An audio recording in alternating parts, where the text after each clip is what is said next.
सुसादन नमस्ते।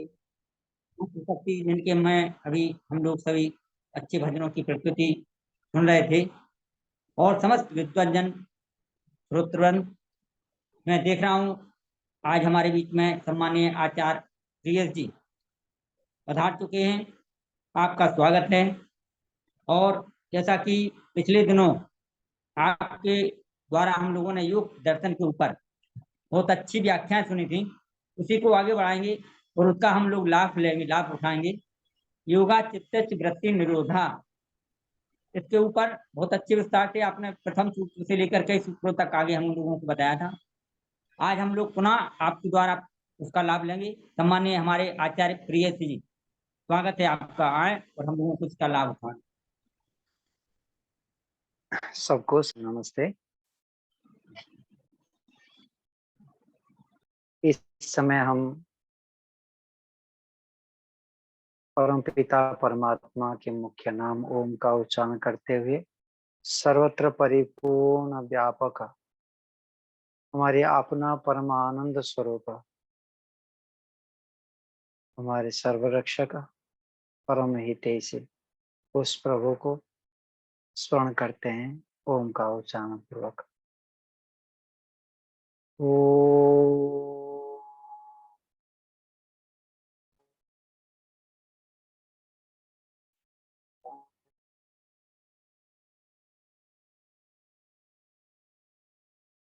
समादरणीय महानुभाव, धर्म प्रेमी सज्जन वृंदो, इस समय हम योग दर्शन को अध्ययन कर रहे हैं। योग दर्शन अर्थात योग विद्या का दिखाने वाला शास्त्र। योग का परिभाषा कहते हैं योग चित्त वृत्ति निरोधः। योग अर्थात चित्त में स्थित व्यापारों को निरोध करना, अनावश्यक विचारों को नहीं लाना, आवश्यक विचार को स्थापित करना, एक ही विचार में रहना, अनेक विचार में नहीं जाना। इस बात को महर्षि पतंजलि ऋषि ने व्याख्यान पूर्वक प्रारंभ किए। तो योग चित्त वृत्ति निरोध बताया कि अब जो है योग अथ योगानुशासन, अब योग के विषय को, शास्त्र को हम प्रारंभ करते हैं। उसके बाद बस ये व्यास ऋषि ने उसका व्याख्यान करते हुए उसका संपूर्ण विवेचन किए हैं कि चित्त किसको कहते हैं, योग किसको कहते हैं, चित्त की स्थितियां क्या है। 5 प्रकार की स्थिति बताए। अवस्था जिसको कहते हैं, क्षिप्त, विक्षिप्त, मूढ़, जो योग पक्ष में नहीं आते हैं, समाधि कहा जा सकता है। फिर बताया कि एकाग्र, निरुद्ध, ये दोनों योग पक्ष में आते हैं। अर्थात जो हम योग विषय में पढ़ना चाहते हैं वह चित्त के अर्थात मन के एकाग्र स्थिति वाला और निरुद्ध स्थिति वाला होता है। दूसरे सूत्र में बताए योग चित्त वृत्ति निरुद्ध। योग अर्थात जो समाधि कहा गया है तो वह चित्त के वृत्तियों का निरोध है। तब वहां पर बताया कि देखिए 2 प्रकार के योग होता है, एक संप्रज्ञात समाधि, दूसरे असंप्रज्ञात समाधि। तो सर्व शब्द अर्थात योग सर्वचित्त वृत्ति निरोध न लिखने के कारण से तो आप संप्रज्ञात समाधि को भी योग कहेंगे, उसका योग की श्रेणी में वो आता है। फिर बताया कि चित्त की जो स्थिति है उसको बताते हैं। चित्त जो है वो सत्व रज तम से बना हुआ होने पर भी, जो मूल रूप में वो सत्व गुण से बंधा हुआ होने पर भी वो 3 गुणात्मक है। अर्थात मन सत्वरस्तम से बना हुआ है, जिसमें सत्व गुण अधिक होते हुए भी रजोगुण और तमगुण उसके अंदर में विद्यमान है। तो और आगे बताते हैं कि सत्व पुरुष, जो व्यक्ति सत्व के अर्थात बुद्धि के पुरुष के भिन्न भिन्न ख्याति कर लेता है, अलग अलग को विवेचन कर लेता है, जान लेता है, उसको कहते हैं विवेक ज्ञान कहते हैं। और जो कि धर्म में समाधि में सिद्धि होती है, इस बात को भी बताए।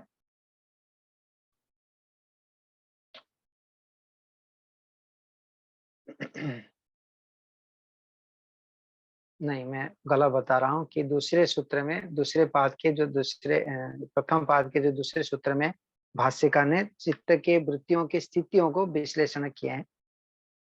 जो विक्षिप्त अवस्था के चित्त की स्थिति क्या रहता है और क्षिप्त अवस्था में चित्त की स्थिति क्या रहता है और मूढ़ अवस्था में चित्त की स्थिति क्या रहता है, उस बात को रखे थे। ठीक है। प्रख्यात चित्त सत्वम रजस्तमोभ्याम संशिष्टम ऐश्वर्यम विषय प्रियम भवति। फिर तदेव तमसाम अनुविद्धम धर्म अधर्म अज्ञान अवैराग्य अनैश्वर्य पगम भवति। जब तमगुण आ जाता है, प्रधान हो जाती है, तब उस अभी प्रधान शब्द को समझने की हम प्रयास करते हैं। हम जैसे बताए थे कि ये मान के चले चित्त है और उसके सामने हम आत्मा अवस्थित है। आत्मा सदा जानने वाला है चित्त को देखते हुए, और जो चित्त बना हुआ है वो सत्वर स्तंभ से बना हुआ है। जैसे मान के चले कि कांच की बोतल, उसमें लाल रहती है, सफेद रहती है और काला रहती है। उसमें अधिकांश परिमाण से सफेद रहती है, ठीक है। फिर भी जब वो उसको घुमा देते हैं, इसी एक भाग में अर्थात आत्मा के सामने वाला भाग में, किसी जहां देखते हैं उसी भाग में हो सकता है कि आपके लाल अंश अधिक आ जाए अथवा कभी काला अंश अधिक आ जाए। तो आत्मा के सामने जो परमाणु अधिक आते हैं उसको कहते हैं वह प्रधान वाला है। पर चित्त में कोई परमाणु घुसते नहीं, निकलते नहीं है। जो आत्मा के सामने है उसमें परमाणु के परिवर्तन ही होता रहता है। परिवर्तन मतलब ऊपर नीचे आगे पीछे। तो आत्मा के सामने जब सत्व प्रधान होता है तब वो अर्थात सत्व गुण सामने आता है तो सत्व प्रधान कहा जाता है। जब रजगुण सामने आता है रज प्रधान कहा जाता है। तो कहने के तात्पर्य यह है कि जब हम ये सोचते हैं कि हम सात्विक चीज खा लेने से जैसे अन्न है वैसे मन बनता है, ऐसे सोचते हुए जब हम सात्विक चीज लेते हैं तो हमारा मन सात्विक रहता है, ये प्रत्यक्ष है। पुनरपि मन में कोई भेद नहीं रहती। क्यों? मन जो है सूक्ष्म मन, जिसके जो कारण शरीर से जो मन है, वो मन कभी भी परमाणु को हम प्रवेश कर नहीं सकते। वो नूतन से पुरातन होता है, वो अवस्था अलग प्रकार के परिणाम को आना, परंतु जो तत्कालिक परिवर्तन हमारे से नहीं होता है। परंतु जो उस मन के गोलक है, मस्तिष्क है, वह परिवर्तन होता है। हमारे खाने में, हमारे देखने में, हमारे सूंघने में, हमारे छूने में वो परिवर्तन होता है। तो उन परिवर्तनों को हम ठीक कर सकते हैं। तो उसके परिवर्तन जब रजोगुण प्रधान हो जाता है तब वो जो सूक्ष्म शरीर के अंतर्गत मन है, जो मुख्य कार्य करता है, जिसको अनुभव करता है आत्मा, वो अनुभूति में भी उसमें रजोगुण प्रधानता अर्थात आत्मा के पास रजोगुण बहुत हो जाता है। और कभी तमगुण बहुत हो जाता है जब तामसी भोजन करते हैं। तो ये एक कारण है। तो संस्कार को उभारने के 4 कारण हैं, उसमें से एक जो कारण है आश्रय, उसके संबंधित ही मैंने आपको बताने के प्रयास किया। तो इन चित्त के जो अवस्थाएं हैं, उन अवस्थाओं के अंतर्गत तो यहाँ कहा गया कि किस स्थिति में कैसे होता है। तो जब वो क्षिप्त अवस्था रहता है, चित्त में रजोगुण प्रधान होता है। रजोगुण प्रधान होने से ऐश्वर्य चाहिए मुझे, सम्मान चाहिए मुझे, प्रतिष्ठा चाहिए मुझे, अधिक साधन चाहिए मुझे, ऐसे विचार करता है।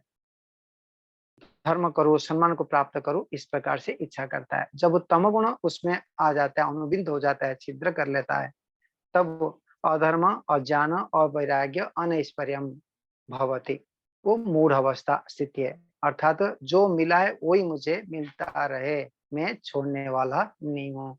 कुछ भी मेहनत न करते मुझे फल मिलता रहे, ये है तमोगुण प्रधानता की। बुद्धि नहीं चालना, किसी कार्य करने की अनिच्छा होना, तो ये सारे तमोगुण के प्रधानता से वृत्तियां होती है। तो इसलिए अधर्म करने की इच्छा होगा, चोरी करके, आलस्य प्रमाद करते हुए साधन को प्राप्त कर लूं। आगे अज्ञानता से ज्ञान चलेगा नहीं, और अवैराग्य, भोग विलास में रहूं, संसार में ही रहना चाहिए, संसार में सुख बहुत है, इस प्रकार से भाव से बने रहना।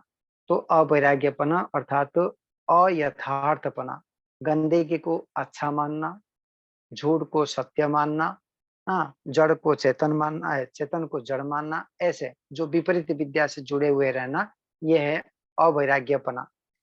और अनैश्वर्य, ऐश्वर्य को पाना, सम्मान प्रतिष्ठा पाने की भी उसका इच्छा नहीं है। कौन सम्मान प्रतिष्ठा पा के बड़ा व्यक्ति हो गया, ऐसे विचार करता है, खा पी की मस्ती में रहता है।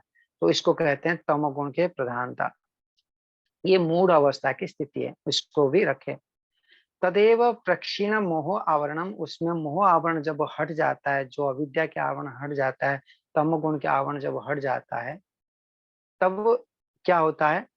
जो विकसित अवस्था की स्थिति बताते हैं कि प्रद्युतमानम, उस चित्त में सत्वगुण प्रधान था, रजोगुण का, तमोगुण के आवरण हट चुका है, और सर्वत्र प्रद्युतमान रजो मात्रा, रजोगुण के थोड़ी सी मात्रा में अनुविद्धम, सत्वगुण प्रधान था, सत्व प्रधान चित्त है, उसमें तमगुण हट चुका है, तब वो स्थिरता को प्राप्त कर चुके हैं। अर्थात निरंतर किसी एक विचार को हम कर रहे हैं, बीच बीच में अनुविध कर देता है, रज मात्र से थोड़ा सा रजा आके घुस जाता है, तब उस स्थिति में जो स्थिति बनता है वो बताते हैं धर्म ज्ञान वैराग्य अनैश्वर्यगम उपगमम। धर्म करने की इच्छा होता है, ज्ञान कर प्राप्त करने की इच्छा होता है, इस प्रकार से वैराग्य को प्राप्त करो, ऐश्वर्य को प्राप्त करो, ऐसे भावना होना उसके और अभिमुख करता है, जिसको विक्षिप्त अवस्था कहते हैं। तो चित्त के चार स्थिति को यहाँ पर रखें। क्षिप्त रजो प्रधान है, और जो मूढ़ है तम प्रधान है। विक्षिप्त जो है वो सात्विक स्थिति में, तमोगुण के मल हट चुका है, सात्विक स्थिति में कभी कभी रजोगुण का आगमन हो जाना। ये तीन अवस्था को रखते हुए आगे बताते हैं तदेव रजो लेस मल आपेतम, जब वो जो रजो तो थोड़ी थोड़ी था, थोड़े थोड़े था, वो हट गए, तब क्या होगा? क्या सत्व प्रधान रह जाएगा? तो उस स्थिति में कहते हैं, तो रजोलेस मात्र जब हट जाता है तो स्वरूप प्रतिष्ठम, अपने स्वरूप में प्रतिष्ठित रहता है, चित्त जैसे स्थिति है उसी स्थिति में रहता है। तब क्या होता है कि मैं आत्मा, ये आत्मा है, ये पुरुष है।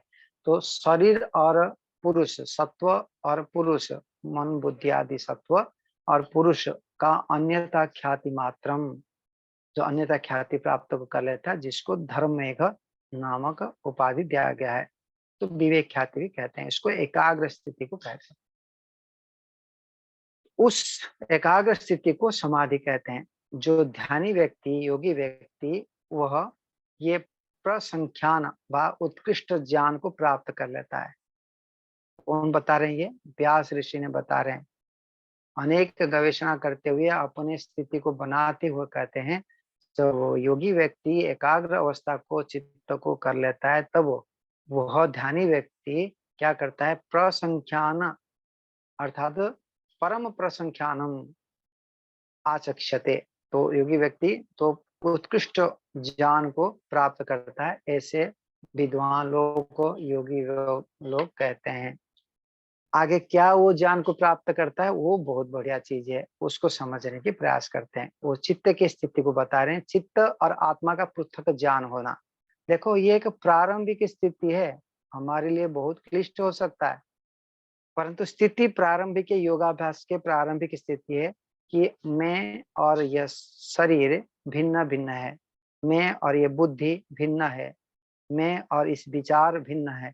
ऐसे बुद्धि में भिन्नता को बोध करना, आत्मा से पृथक करना बहुत जरूरी है। इस बात को महर्षि व्यास जी ने योग दर्शन के दूसरे पाद के दूसरे सूत्र के व्याख्यान में रखते हैं।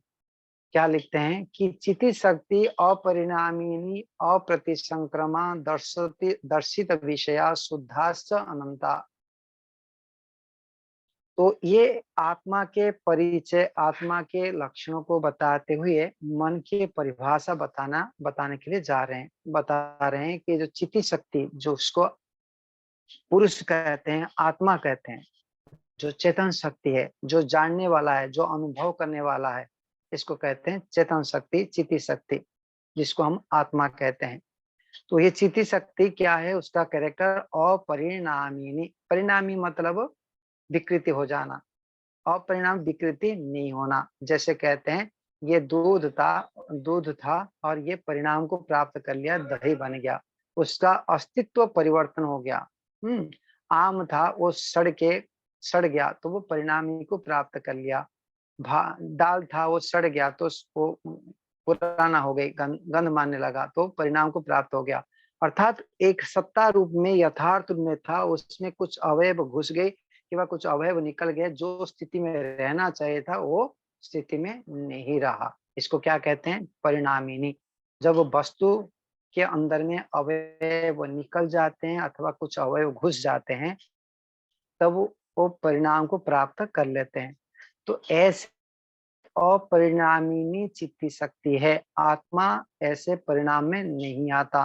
कोई सत्व गुण उसमें अंदर में प्रवेश कर ले कि रजोगुण प्रवेश कर ले, ऐसे संभव नहीं है। इसमें आत्मा में, चित्ती शक्ति में ये यथार्थ है, सत्य है। अर्थात मैं आत्मा हूँ जो मैं परिणाम को प्राप्त नहीं करता। मैं कोई छोटा था बड़ा हो जाऊंगा, मैं बड़ा था छोटा हो जाऊंगा, मुझे कोई अपमान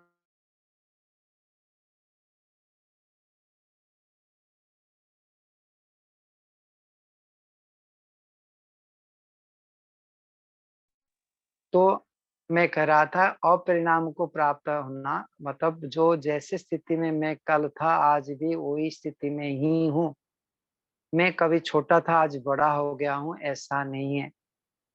किंवा मैं बड़ा था कल कोई अपमान कर लिया तो मैं छोटा हो गया हूँ, ऐसा नहीं है। हम जैसे हैं वैसे ही थे कल, आज भी ऐसे रहेंगे, कल भी ऐसे रहेंगे। कुत्ता बिल्ली ईश्वर बने तब वो भी ऐसे रहेंगे। देवत्व शरीर को प्राप्त कर ले तब वो भी वैसे ही रहेंगे। कभी बड़ा नहीं होंगे, कभी छोटा नहीं होंगे। हाथी के शरीर में जाए तब भी जितने जैसे स्थिति है, और मनुष्य चींटी बैक्टीरिया के अंदर में जाए तब भी वही स्थिति आत्मा का है। तो वह अपरिणामी नहीं है, इसको समझना चाहिए। तो इसको ही अपरिणामी को भी विस्तृत रूप में योग दर्शन के तीसरे पाद के 13वां सूत्र में भी व्याख्यान किए हैं, तो उसको भी हम पढ़ेंगे। आगे बताते हैं उचित शक्ति अपरिणामिनी अप्रतिसंक्रमा। प्रतिसंक्रमा मतलब अल्लेप, अर्थात उसमें कोई संक्रमित नहीं होना। और प्रतिसंक्रमा उसके प्रति संक्रमित नहीं होते, संक्रमित ना विचलित नहीं होते। अर्थात किसी पदार्थ से वो मिश्रित नहीं होता, अमिश्रित है। जैसे कि चावल में मिट्टी मिश्रित हो गई तो उसको कहते हैं संक्रमित हो गया।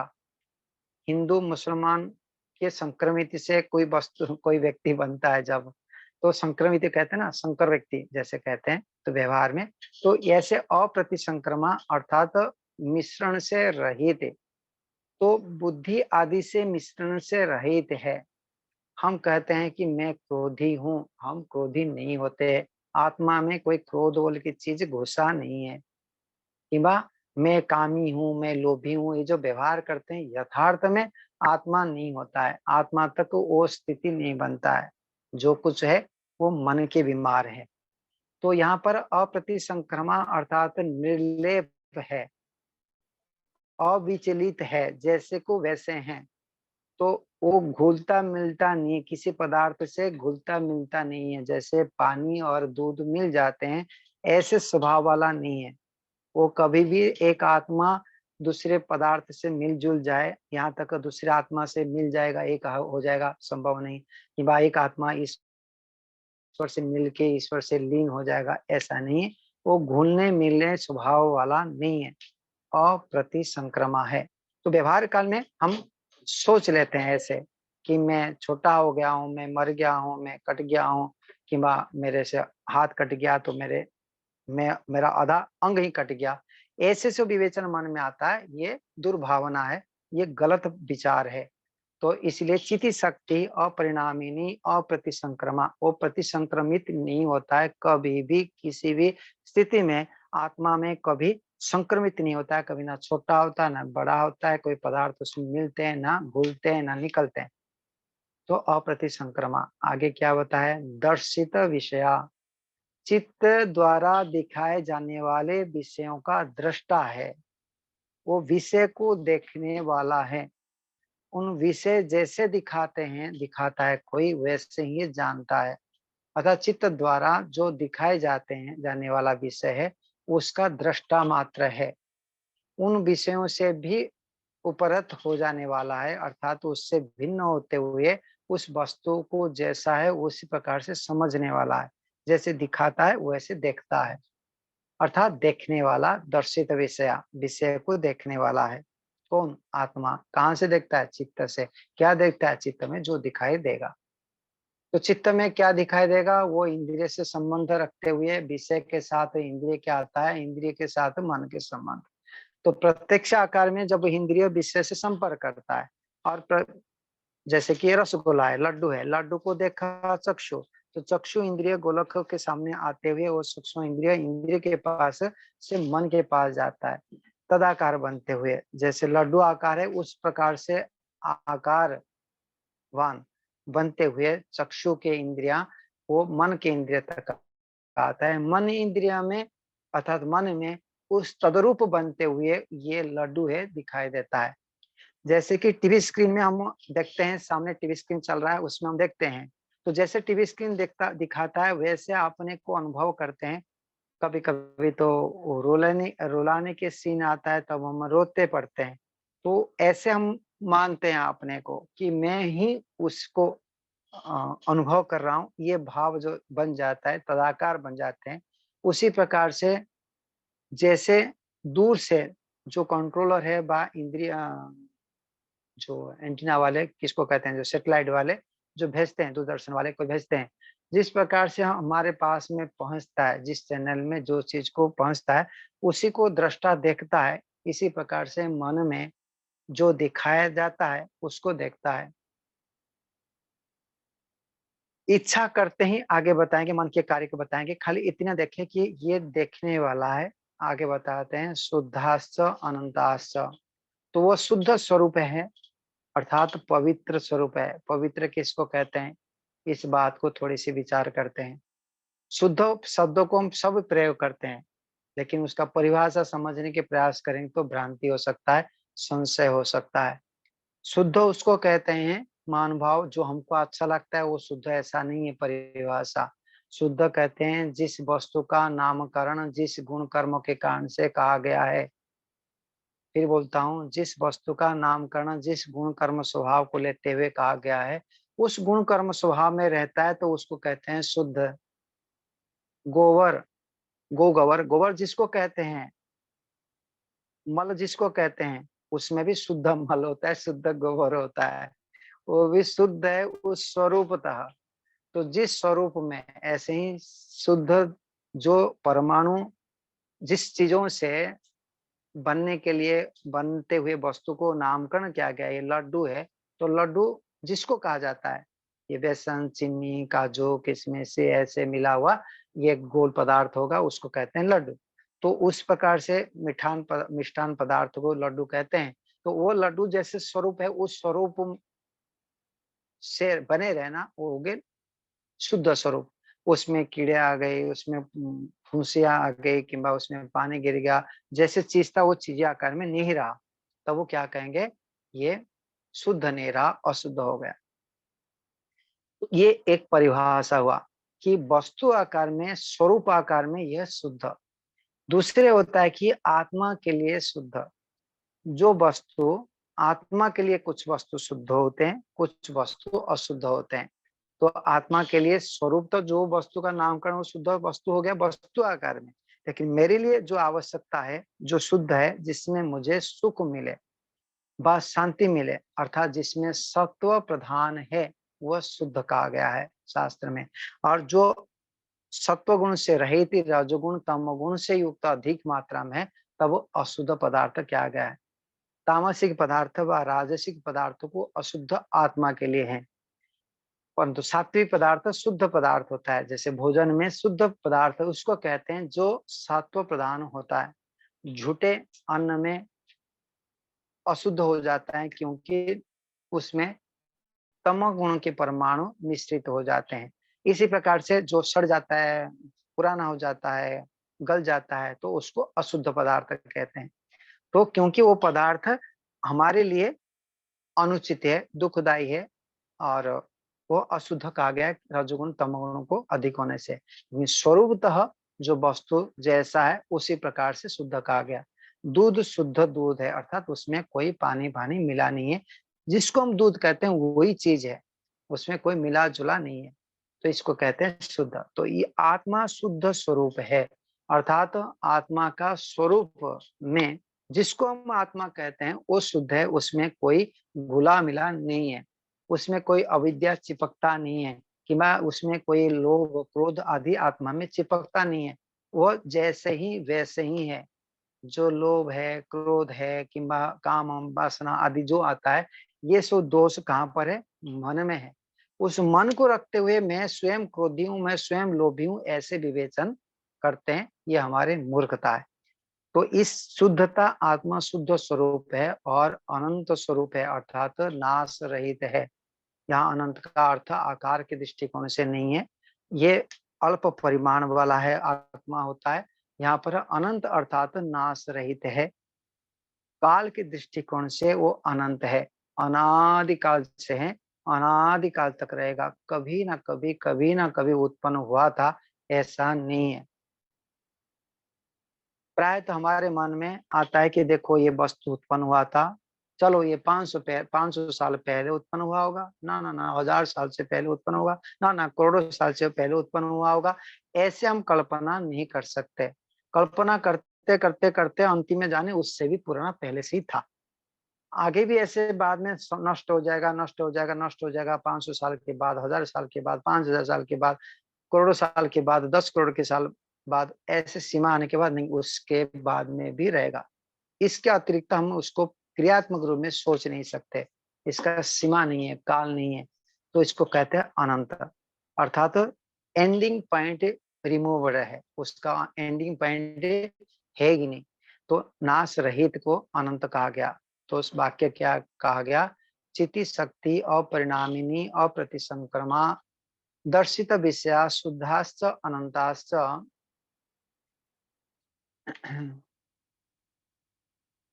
ये हो गया चित्त की। फिर बताते अतः विपरीता, उसके विपरीत इदम सत्व गुणात्मिका विवेक ख्याति इति। जो सत्व है, जो स्वरूप तो चित्त के स्वरूप है, टोटली के टोटली वो इसके विपरीत है। किसके विपरीत? आत्मा के विपरीत। पहले क्या था? चित्त शक्ति, उसका विपरीत हो गया अचित्त शक्ति। वो चेतन था, ये जड़ पदार्थ है। वो अनुभव करता था, जानता था, ये मन जानने वाला चीज नहीं है, अनुभव करने वाला चीज नहीं है। तो हम कहते हैं मन मानता नहीं है। भाई ये जड़ पदार्थ है, मानेगा ना मानेगा क्या? वो तो मशीन के समान है। तो ये हमको सत्य को स्वीकार करना चाहिए। ऋषियों ने वेद में वैदिक मान्यता यही है, सत्य है कि मन जड़ पदार्थ है। कभी भी मन चंचल नहीं होता है, चंचल किया जाता है। गाड़ी को चलाया जाता है, गाड़ी चलता नहीं है। तो उसी प्रकार से हम मन को चलाते हैं। मन चलने वाला चीज तो है, लेकिन वो स्वरूप तो नहीं चलता है, अर्थात वो चंचल नहीं है। चंचल परमाणुओं में चंचल किया जाता है, वह परिवर्तनशील है, वो अलग बात है, परंतु चेतन नहीं है, अनुभव करने वाला नहीं है।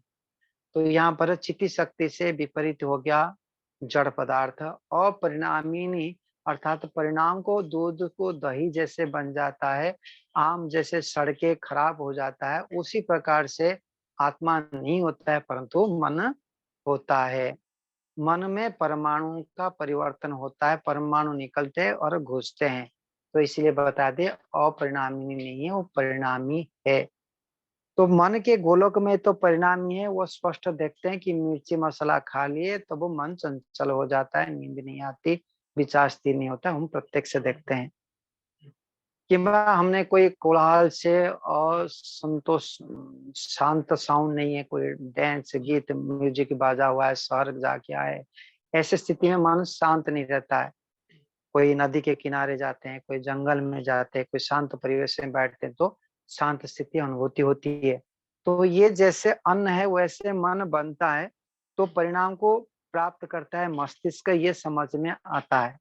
परंतु जो सूक्ष्म मन है उसमें परमाणु को प्रवेश करने के सामर्थ्य हमारे पास में नहीं है, परंतु फिर भी उसको परिणामी कहा गया, क्योंकि वो ईश्वर की व्यवस्था अनुकूल हमारे कर्म के आधारित है, उसको परिवर्तन भी किया जाता है। धीरे धीरे वो नूतनता से पुरातनता को ओर जाता है, ये अवस्था आदि परिणाम को प्राप्त करता है।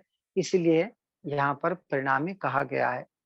हमारे हाथ में नियंत्रण में पूर्ण रूप में न होते हुए भी तो वह परिणामी है। समझ में आ गया होगा। जो संशय होता है बता सकते हैं, किंबा प्रश्न बाद में पूछेंगे, पूछ सकते हैं अंतिम में। तो कहने का अर्थ है ये परिणामी है। कौन? चित्त, मन।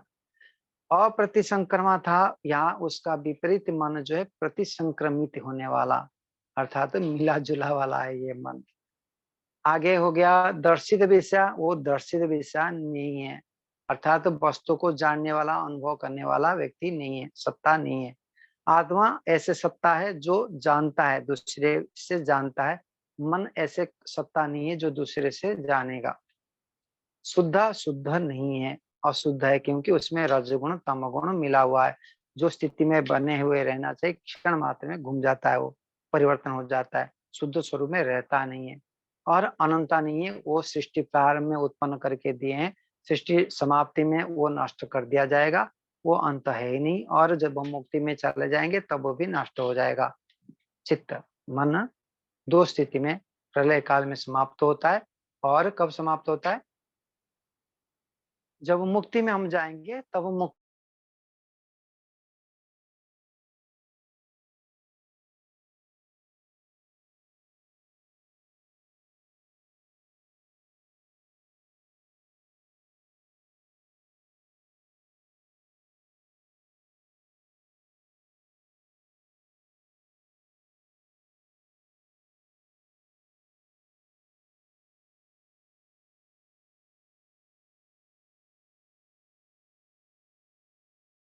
अलग है।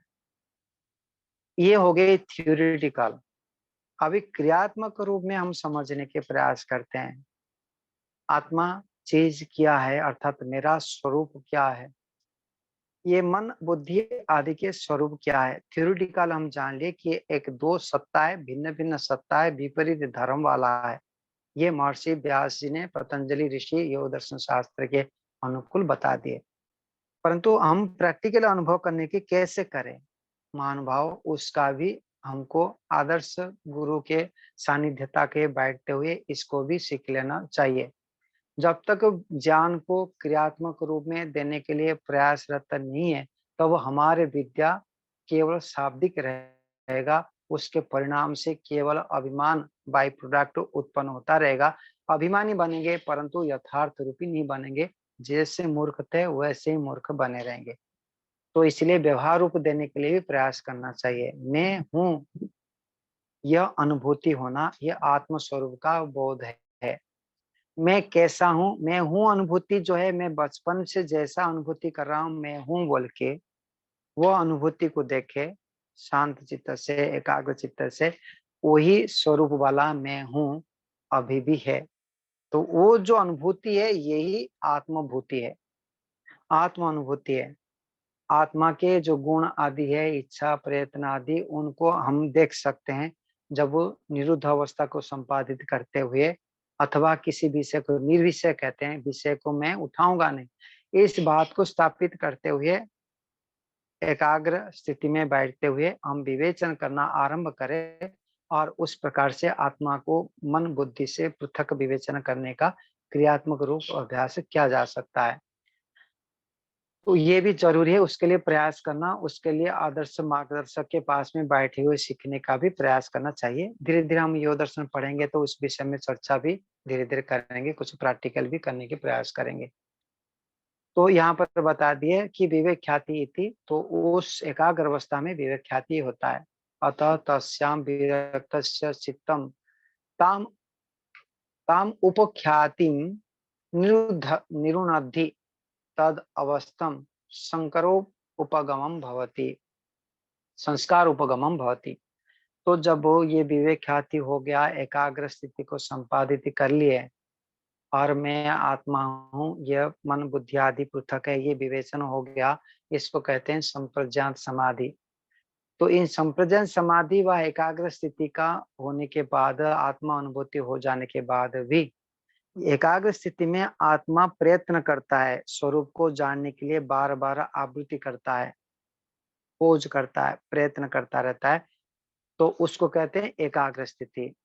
ईश्वर को जप करते समय भी हम विचार करते हैं, हे प्रभु आप यहीं पर है, आप आनंद स्वरूप है, आप सत स्वरूप यहीं पर विद्यमान है, चेतन है और आनंद स्वरूप है, ओम सच्चिदानंद। फिर हम ये समझ में आ गई, उस सत्ता के साथ संबंध जोड़ दिए और ईश्वर को हमने जो सत्ता है उसको बोल भी दिए, प्रभु आप ऐसा ऐसा ऐसा है। इसके बाद पुनः बोलते हैं, हे प्रभु प्रभु सतचित आनंद स्वरूप, फिर बोलते हैं, फिर संबंध जोड़ते हैं, फिर समाप्त हो गए, फिर ओम सच्चिदानंद, फिर बोलते हैं, फिर संबंध जोड़े, फिर समाप्त करके फिर करते, वो संबंध को निरंतर जुड़े रहने के लिए जो प्रयत्न करते हैं एक विषय में, इसको क्या कहते हैं, एकाग्र स्थिति। अब ऐसे करते करते ओम सच्चिदानंद स्वरूप, ओम सच्चिदानंद, ओम सच्चिदानंद, ओम सच्चिदानंद करते हुए उस स्वरूप को आवृत्ति निरंतर करते करते करते करते आवृत्ति छोड़ देने के पश्चात भी वो अनुभूति बने रहना।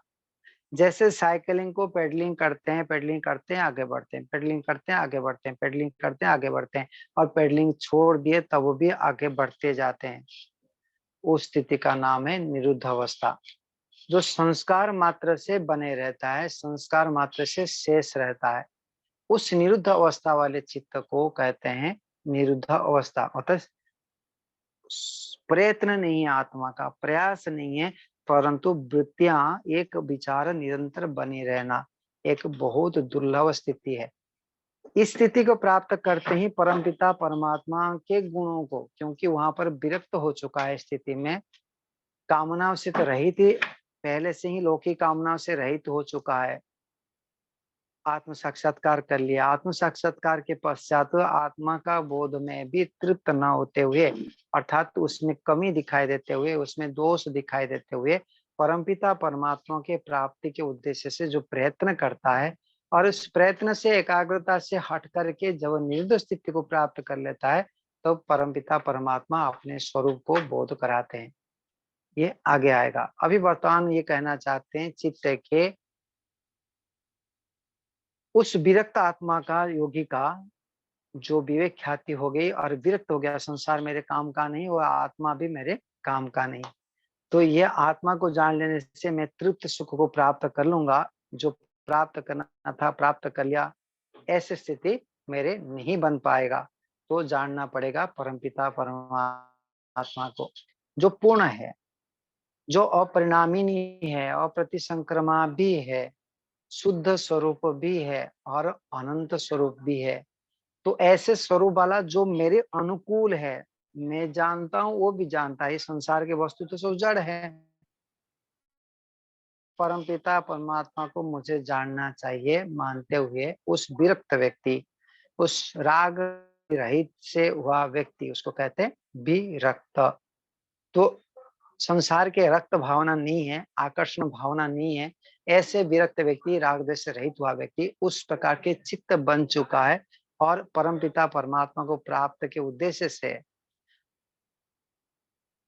काम अपि ख्याति, उस विवेक ख्याति का भी जो निरुद्ध स्थिति बन जाता है, निरुद्ध कर देता है उसको, निरुद्धयति, निरुन्नद्धि, अर्थात उसको रोक लेता है, निरुद्ध करती है। तद अवस्थम, उस अवस्था में, उस निरुद्ध अवस्था वाले चित्त में संस्कार उपगमम, संस्कार मात्र ही उपगम रहता है, शेष रह जाता है, वो संस्कार रहता है, कोई प्रयत्न नहीं, केवल संस्कार रहता है। जैसे मैंने आपको उदाहरण दिया,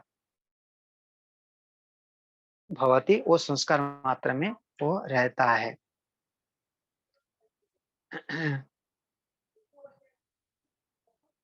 फिर आगे बताते हैं, स्वनिर्विजः समाधि, उसको कहते हैं निर्विज समाधि। तो तद अवस्थम संस्कार उपगमम भवति स निर्विजः समाधि, उस स्थिति का नाम क्या है, निर्विज समाधि, जिसको कहते हैं असंप्रज्ञात समाधि, जिसमें कोई बीज नहीं है, दोबारा उभर जाए ऐसा बीज नहीं है, तो निर्विज समाधि। न तत्र किंचित संप्रज्ञात इति असंप्रज्ञात, उसमें थोड़ी सी भी संप्रज्ञात विषय वाला नहीं है, अच्छे प्रकार से जानने की चीज, अर्थात जानने के लिए इच्छा कुछ भी नहीं रहा थोड़े से भी, उसको कहते हैं असंप्रज्ञात। ईश्वर तो जान रहा है, अनुभव कर रहा है, और जानने के लिए संसार में कोई वस्तु रहा नहीं, कोई विषय बोल के नहीं आया, कोई कामना नहीं है। संप्रज्ञात समाधि में विषय चित्त को एकाग्र करता है, उसको ढूंढता है, उसको खोज करता है, उसका अन्वेषण करता है कि नहीं? माँ को ढूंढता है, बुद्धि को ढूंढता है, मैं कौन हूँ, आत्मा को। आत्मा विषय में विवेचन होगा, मैं आत्मा हूँ, ये सब जड़ पदार्थ है, वो विवेचन मन में होगा। ये बुद्धि है, अच्छा, ये मन है, अच्छा, ये अहंकार है। ऐसे विवेचन अलग अलग कर लेता है। जैसे हम यहाँ पर कागज को, पुस्तक को, पेन को, फल को, पेटी को, कैमरा को अलग अलग करते हैं, विवेचन कर लेते हैं, उसी प्रकार से जो योगी व्यक्ति उन स्वरूप को बोध करता है जो दिखाई नहीं देता है, मात्रा में संस्कार मात्रा को बनाते हुए जिसका गुण कर्म है जैसा, उस प्रकार से बोध करता है, उसको अनुभव करता है, शाब्दिक रूप में नहीं, अनुभव करता है।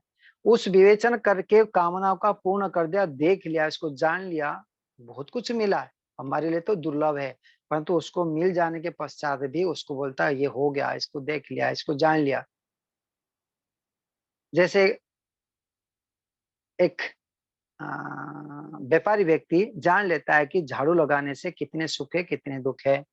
एक वृद्ध वानप्रस्थी जान लेता है कि संसार में, गृहस्थी में कितने सुख है, कितने दुख है। जान लिया ना, भोग लिया, उसको पृथक विवेचन कर लिया, ये जीवन अलग है, ऐसा है, अभी का जीवन अलग है। तो ऐसे जो व्यक्ति अनुभव कर लेता है, उसमें दुख को देखते हुए छोड़ देता है, तो उसको पृथक कर लेता है, तो उसका विवेक हो जाता है, ये वस्तु इतनी ही है। तो ऐसे ही ये चित्त को, मन को जान लिया, हाँ ये साधन मात्र, ये मुझे तृप्त करने वाला नहीं है, ये मन जड़ पदार्थ, ये मुझे तृप्त करने वाला नहीं है, ये मान सम्मान आदि ये सारी चीज मन के विकार है, इसको सब छोड़ता है। ऐसे विरक्त व्यक्ति जब वो अभ्यास करते करते एकाग्र अवस्था से हट करके, आत्मा बोध से हट करके वो ईश्वर की ओर जाता है, निरुद्ध स्थिति को संपादित करता है, उसको कहते हैं निर्विजह समाधि। उस निर्विजह समाधि में कोई कामना नहीं रहा, केवल मात्र ईश्वर की अनुभूति हो रही है। कुछ नहीं चाहिए प्रभु, मुझे तो आप ही चाहिए। ये बात कब रहती है? जब आत्मबोध किया, फिर ऐसे भाव से उस ईश्वर को आवृत्ति करते, इस स्थिति का नाम क्या है? एकाग्र अवस्था। जब वो उस स्थिति में ईश्वर की अनुभूति होने लगता है, और उससे पहले ईश्वर को जो विश्वास है, समर्पण है, पूर्ण हो चुका है, इस स्थिति में वो निरुद्ध स्थिति बनता है। वो संस्कार मात्र से उस स्थिति में बनी रहता है। इस स्थिति बनते ही परमपिता परमात्मा जो हमारे परम हितैषी है, वो अपने स्वरूप को, जिस स्वरूप की आप कामना करते हैं, उस स्वरूप का बोध करा देते हैं। तब उसके पास में और कुछ प्राप्त करने के नहीं रहा, जो प्राप्त करना था कर लिया। तो इसलिए उसके कामना किसी भी नहीं रहता है। इसलिए ऋषि ने कहते हैं न तत्र किंचित संप्रजात, किसी भी प्रकार से थोड़ी सी भी संप्रजात, जानने की चीज कुछ भी नहीं रहा है। इति असंप्रजात, उस स्थिति का नाम है और असंप्रजात है। तो द्विविध स योग चित्त वृत्ति निरोध, ये दो प्रकार के योग है जो चित्त की वृत्तियों का निरोध करना है। एक एकाग्र अवस्था में जिसको संप्रज्ञात समाधि कहते हैं, दूसरे निरुद्ध अवस्था में जिसको असंप्रज्ञात समाधि कहते हैं।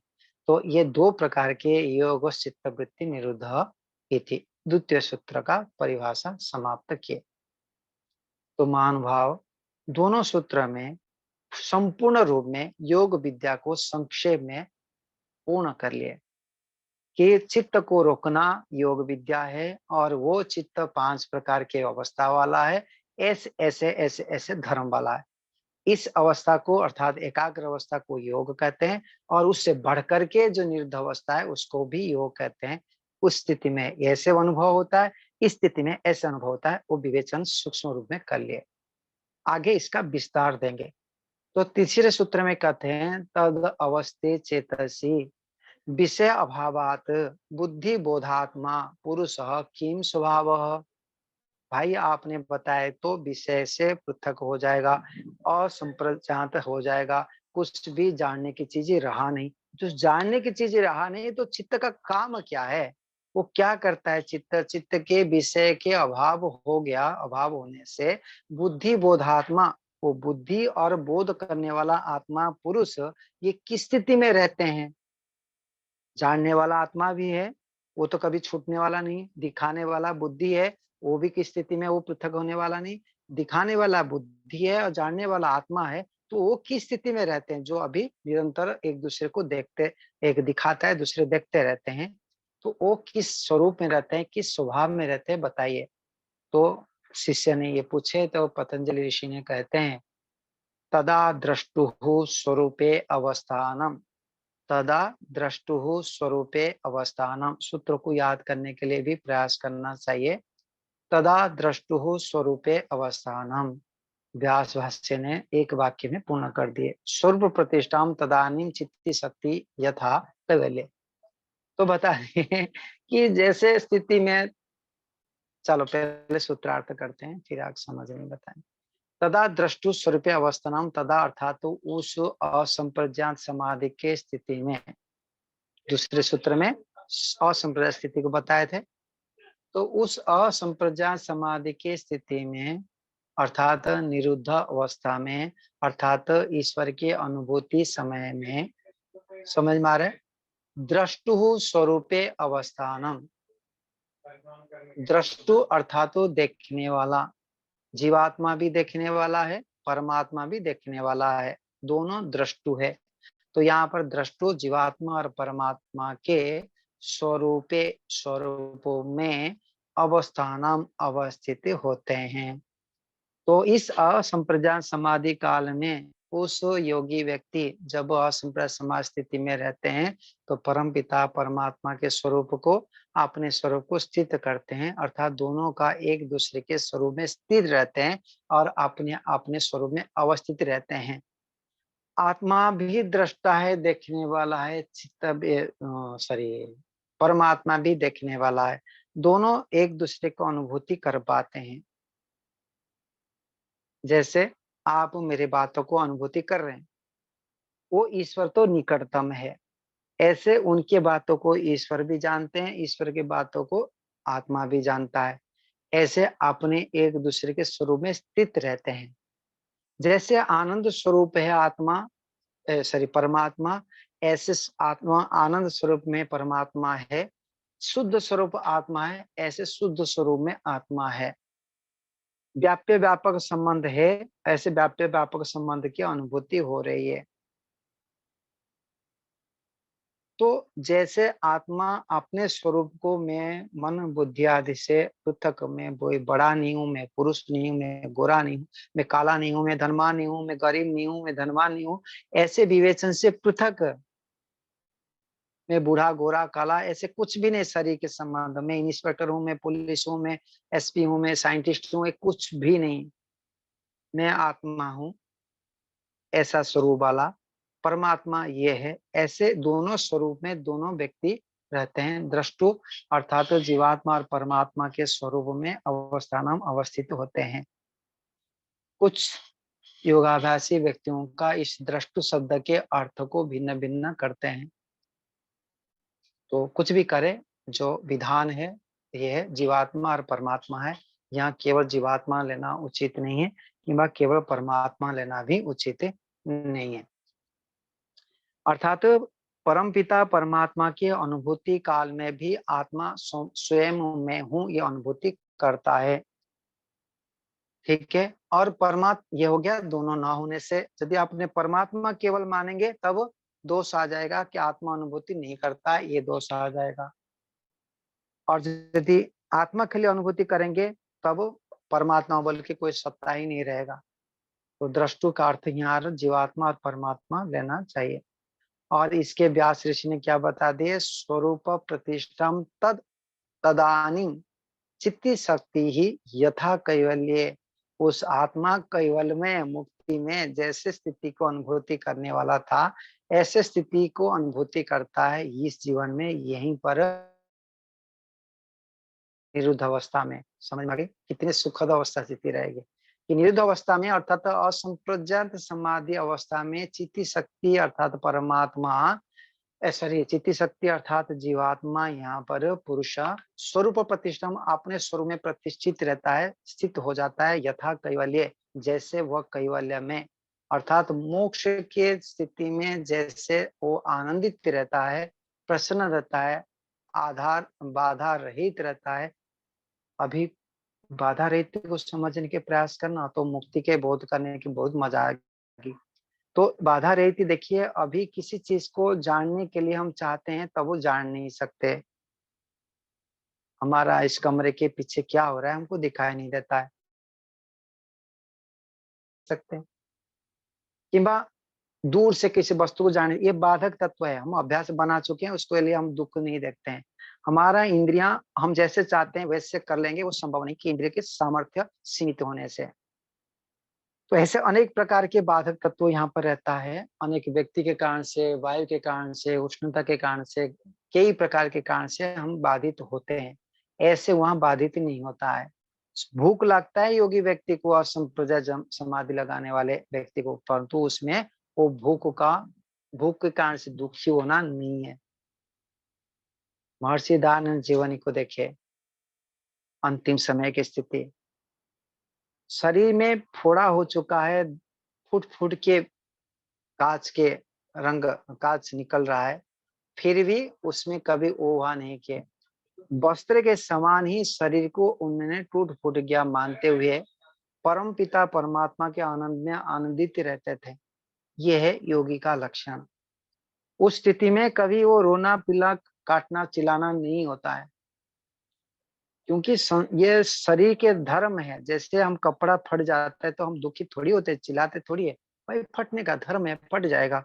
ऐसे ही शरीर फट गया तो फटने का धर्म मानते हैं। कपड़े जब फट जाता था, जब हम अजान नहीं रहते थे, तो वो पिताजी माताजी डांटेंगे सोचते हुए हम रोते थे फट गया तो। जैसे वैसे ही हम अभी मूर्ख है, हम रोते हैं। कपड़ा फट जाने से मेरी नाश हो गया ऐसे समझते थे बचपन में, ऐसे ही अभी हम सोचते हैं कि शरीर नाश हो जाने से मैं नष्ट हो गया। ये हमारे मूर्खता है। यथार्थ रूप में ये कपड़े के समान पृथक चीज है, सत्ता है। तो ऐसे बुद्धि में विवेक में ले आना, ये ऋषि कहने का तात्पर्य है यहाँ पर। तो जो महर्षि दयानंद सरस्वती, जो विवेचन करना कि जैसे मुक्ति में रहते हैं उसी स्थिति में रहना। कोई शरीर नहीं है, कोई मन नहीं है, कोई बुद्धि नहीं है, कोई आत्मा के, कोई माता पिता गुरु आचार्य, इनका दबाव में नहीं है, कोई अधर्म करने की स्थिति नहीं है। तो ऐसी स्थिति जो है आत्मा का स्थिति बन जाता है। पूरा स्वस्थ, कोई बाधक नहीं रहता, अपने में स्थित रहता है और ईश्वर के आनंद में मग्न रहता है। उस स्थिति का नाम है स्वरूप प्रतिष्ठा, जैसे कैवल्य में। ये बताया सूत्र संख्या 3 में, संक्षेप में उत्तर दे दिए। तदा दृष्टो स्वरूपे अवस्था नाम का अर्थ करते हुए आगे कहते हैं सूत्र संख्या 4, उसके भूमिका लेते हैं। समय थोड़ा सा है, कर लेते हैं। अवतरणिका कहते हैं, वित्थान चित्ते तु सति तद तथापि भवति न तथा। चलो भाई, एकाग्र चित्त में तो निर्दय स्थिति में तो ईश्वर के आनंद में मग्न रहता है, परंतु जो वित्थान स्थिति है अर्थात एकाग्र नहीं है, निरुद्ध नहीं है, जो व्यवहार की स्थिति है अर्थात एकाग्र निरुद्ध की अलग स्थिति, जैसे हम सभी है। तो इस स्थिति में, वित्थान स्थिति में, ध्यान अवस्था से अतिरिक्त स्थिति में, तो वित्थान चित्ते अर्थात एकाग्र निरुद्ध से अतिरिक्त, वित्थान को क्या कहेंगे, संप्रजात और संप्रजात स्थिति के भिन्न अवस्था, निरुद्ध अवस्था से भिन्न अवस्था। तो सती तथापि भवति न तथा। तो जीवात्मा अपने स्वरूप में होना, जैसे होना चाहिए वैसे रहता है, वह परिवर्तनशील हो जाता है। जैसे होना चाहिए वैसे है ना, वैसे नहीं है। कथम तरी, तो कथम तरी अर्थात किस प्रकार से रहता है, तो बताते हैं दर्शित विषयत्वात् जीवात्मा। हेतु बताते हैं, ऋषि मुनि का शैली देखिए वाक्य का। वो बताते हैं दर्शित विषयत्वात्, बेचारा जीवात्मा दूसरे को दिखाने से जानता है, इसीलिए, ठीक है, अंधा है, चश्मा लगाने से जानता है जैसे। तो ऐसे बेचारा आत्मा मन के बिना कुछ जान नहीं सकता है, वो दर्शित विषय दूसरे दिखाने से देखता है। इसी कारण से क्या सूत्र कहते हैं, देखिए सूत्र संख्या 4 कहते हैं, वृत्ति सारूप्यम इतरत्र। जैसे वृत्ति है उसके सारूप्य, उसके समान अपने को मान लेता है। वृत्ति सारूप्यम इतरत्र अर्थात वृत्ति के समान रूप वाला प्रतीत होता है। जीवात्मा इतरत्र अर्थात निरुद्ध और एकाग्र अवस्था से भिन्न अवस्था में, इतरत्र मतलब भिन्न अवस्था में, वित्थान अवस्था में। तो वर्तमान स्थिति में हम जो अनुभव करते हैं, क्या अनुभव करते हैं? मैं प्रियस हूँ, मैं आचार्य हूँ, मैं पढ़ाने वाले हूँ, मैं विद्वान हूँ। तो ये जो विवेचन हो रही है, जैसे मानवीय वृत्तियां है उसी प्रकार से अपने को मानना। आत्मा में कभी वो 5 फुट वाला आत्मा नहीं है, वो कभी विद्वान होता है, कभी मूर्ख होता है, ऐसा नहीं है। तो आत्मा के दृष्टिकोण से वो जैसा है वो वैसे ही रहता है। बहुत सरल है, लेकिन हम विपरीत दिशा में व्यवहार करते हैं, जो शास्त्र के विरुद्ध स्थिति में व्यवहार होता है। इसलिए ये विद्या भी हमको क्लिष्ट लगता है। महान भाव, आत्मा में कभी ना बूढ़ा हुआ है, ना बच्चा है, ना काला है, ना गोरा है, ना पुरुष है, ना स्त्री है, ना अंधा है, ना काना है, ऐसे कुछ भी नहीं है। ना गरीब है, ना धनवान है, कुछ भी नहीं है। वो जैसा को वैसा है, कल था, आज भी, आगे रहेगा, अगले जन्म रहेगा, आगे आगे कभी भी जैसे स्वरूप वैसे ही रहेगा। इसको बुद्धि में लाना होगा। ये शब्द रूप में तो खूब जान चुके हैं, व्यवहार में हम ला नहीं पाते हैं, क्योंकि लाने के लिए प्रयास नहीं किए। समाज में ये स्थिति कभी बना नहीं, कभी गुरुजी आदि माता पिता आदि सिखाए नहीं, तो ये कमी है। लेकिन सत्य जैसे हम मानते हैं वैसा नहीं है। तो बताते हैं, जब वो वृत्ति के सारूप्यता आकार में रहता है, उस इतरत्र समय में निरुद्ध अवस्था और एकाग्र अवस्था के भिन्न अवस्था में, योगी के परिभाषा में यदि कहूं, तब वो हम असत्य आचरण में रहते हैं। सत्य आचरण में रहना तो एकाग्र अवस्था निरुद्ध अवस्था है, असत्य आचरण में रहना है ये व्युत्थान अवस्था है। झूठे में रहना, थोड़ा कठोर शब्द कहे तो हमको चुभेगा ना, कुछ सुधरेंगे। तो इसलिए बताना चाहता हूँ, जो हम व्यवहार रहता है, ये मेरा, ये मेरा, ये मेरा, मैं, ऐसे ऐसे ऐसे मैं मेरा जो संबंध जोड़ते हैं, वो सारे भ्रांति है। तो ये भ्रांति रूप रहता है। वृत्ति जैसे मन में जैसे वृत्ति है वैसी प्रकार से मान लेना। मैंने उदाहरण देने के प्रयास किया था। जैसे टीवी सीरियल में देखते हैं, टीवी सीरियल में कोई रोता है तो हम रोते हैं, जब वो हंसता है तो हम हंस लेते हैं। अर्थात हम उसी कलाकार के समान अपने को अनुभूति करते हैं। तो ऐसे ये मूर्खता है ना, हम तो कलाकार नहीं है, हम तो टीवी में देख रहे हैं, हम तो दूर रहते हैं, हमने उसमें घुस जाते हैं। अपने को स्वरूप को भूल के उसके स्वरूप को अपना स्वरूप मान लेते हैं, है कि नहीं? उसका स्वरूप को अपना स्वरूप मान लेना, ये कितनी मूर्खता है। थोड़ी सी सोचो तो पकड़े में आता है। ऐसे ही हमारे इस मन के जो विचार है, उस विचार को अपना स्वरूप को मान बैठते हैं। तो इसलिए बताया गया कि उस इतरत्र समय में वृत्ति सारूप्यम, तो वृत्ति जैसे वृत्ति के समान रूप वाला प्रतीत होता है जीवात्मा को। व्यास भाष्यकार ने क्या बताते हैं? वित्थाने यह चित्त वृत्तय तद अविशिष्ट वृत्ति ही पुरुष। वित्थान अवस्था में अर्थात निरुद्ध एकाग्र अवस्था से भिन्न अवस्था में यह जिस प्रकार से चित्त वृत्तय चित्त वृत्तियां होती है, तद अविशिष्ट वृत्ति ही अर्थात उस विशिष्टता से रहित अविशिष्ट अर्थात समानता वृत्ति, उसके समानता जीवात्मा भी उन वृत्तियों के समान धर्म वाला पुरुष होता है। यथाच सूत्रम, इस अर्थ के दिखाने के लिए जो इस प्रकार सूत्र का कह दे, एकम एव दर्शनम, तो विद्वान काल में पुरुष और बुद्धि का एक रूपता हो जाता है, भिन्न भिन्न बोध नहीं करता है, दोनों को एक रूप मान लेता है। ये है मूर्खता।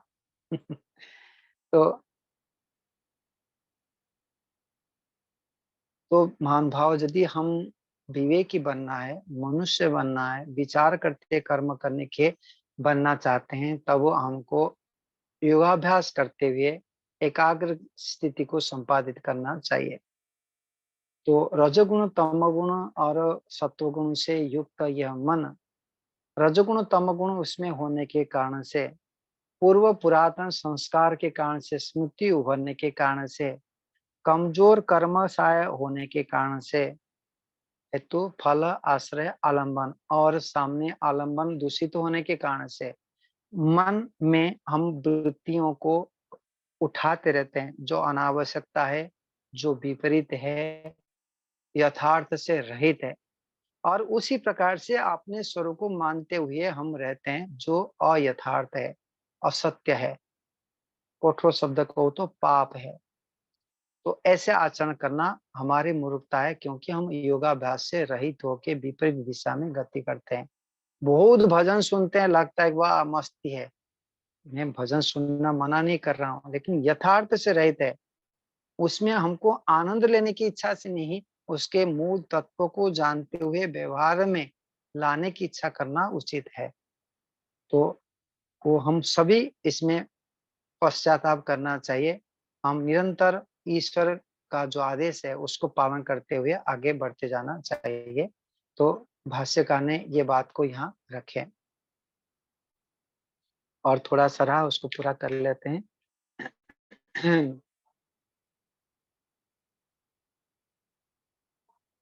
तो बताते हैं कि जैसे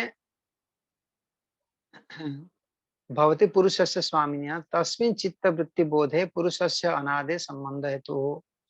तो तो पुरुष का स्वरूप भिन्न और चित्त का स्वरूप, जो चित्तवृत्ति का व्यापार भिन्न नहीं होता है उस समय, तो उस ख्याति से इस बोध, एक प्रकार की बुद्धि का बोध होते ही ख्याति ए वही दर्शनम, उस प्रकार से बोध ही ये दर्शन करता है। अर्थात चित्त की जैसे वृत्तियां होती है वैसे पुरुष देखता है, ये दर्शन का अर्थ है। आगे बताते हैं, चित्तम अयस्कांत मणिकल्पम सन्निधि मात्र उपकारी दृश्यत्वेन पुरुषस्य स्वामिनः स्वम भवति, संपत्ति हो जाता है।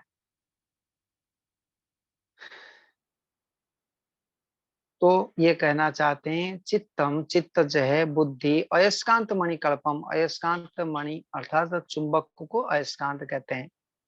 अयस्कांत मणि चुंबक के समान होता है, कल्पम समान, सन्निधि मात्र उपकारी, सन्निधि होते ही उसका उपकार होता है। आत्मा इच्छा करते ही उस प्रकार से एक्टिव हो जाता है मन।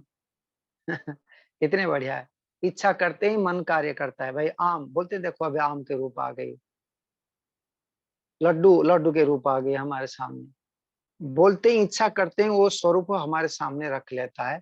ऐसे अयस्कांत मणिकल्प के समान, जैसे चुंबक के सामने पास में जाते ही वो चुंबक, लोहे भी चुंबक बन जाता है, कि बस स्फटिक कहते हैं, स्फटिक मणि कहते हैं, तो उसके सामने जो रखेंगे उसी प्रकार से रूप में बन जाना। तो यहाँ चुंबक ले लो, तो अयस्कांत मणि चुंबक के समान खींचने वाला भी अर्थ कर सकते हैं, चुंबक के समान तदारूप बनने वाला भी अर्थ कर सकते हैं। अयस्कांत मणि कल्पम सनिधि मात्र उपकारी, सनिधि मात्र से ही उपकारी, दृश्यत्वेन अर्थात दृश्यत्व रूप से पुरुषस्य स्वामिनः, पुरुष का स्वामी, पुरुष रूपी स्वामी का स्वम भवति, स्वम मतलब संपत्ति हो जाता है। तो आत्मा का संपत्ति होता है ये मन, ये हमारे परोपकारी आकार में रहता है। तस्मिन् चित्तवृत्ति बोधे पुरुषस्य अनादि संबंधो हेतु। तो इसीलिए तस्मिन् चित्तवृत्ति निरुद्धे, चित्त वृत्ति बोध है, चित्त के वृत्तियों के बोध में, चित्त के वृत्तियों के अनुभव में, पुरुषस्य पुरुष का बुद्धि के साथ, जो चित्त के साथ, ज्ञान के साथ, वृत्तियों के साथ अनादि संबंध है। अनादि मतलब प्रभाव से अनादि, मुक्ति से जब आए तब से चल रहा है, तो अनादि संबंध है। संबंध है तो संबंध ही कारण है। ठीक है, तो आज इतने रखते हैं, आगे 5वां सूत्र से पढ़ेंगे। तो इतने तक कोई संशय हो, कोई शंका हो, कुछ पूछना हो तो पूछ सकते हैं। ओ चलिए, किसी के मन में कोई शंका हो पूछ लीजिए। और आचार्य कल समय रहेगा क्या? हाँ आ जाए, कोई बात नहीं, हूँ मैं यहीं पर ही, हाँ, कर लेंगे। कल भी आपको सुनने को मिलेगा। प्रेम से देवाजी आ गए हैं, दिलीप पालीवाल जी पहले आए। जी दिलीप जी, दिलीप जी पूछिए। Yes sir, yes sir. सभी को नमस्ते, सादर प्रणाम। जी प्रिय जी, मेरा एक सवाल है। मुझे इतना समझ में आ रहा है कि आत्मा भिन्न है, और जो चित वर्ड जो शब्द यूज हो रहा है ये मन के लिए ही हो रहा है। मन और चित एक ही है ना सर? हाँ जी, एक ही है, सत्ता आकार में एक ही है। मन बुद्धि और चित्त सब एक ही है ना? ना बुद्धि तो ज्ञान को भी कहीं कहीं कहा जाता है, परंतु यहाँ पर जितने बुद्धि हुआ तो ये कभी कभी प्रयोग किया जाता है बुद्धि को चित्ताकार में, परंतु यहाँ पर जो सत्व, जो योग दर्शन में बुद्धि बोल के एक सत्ता अलग है और मन बोल के सत्ता एक अलग है। चित्त और मन एक ही सत्ता है।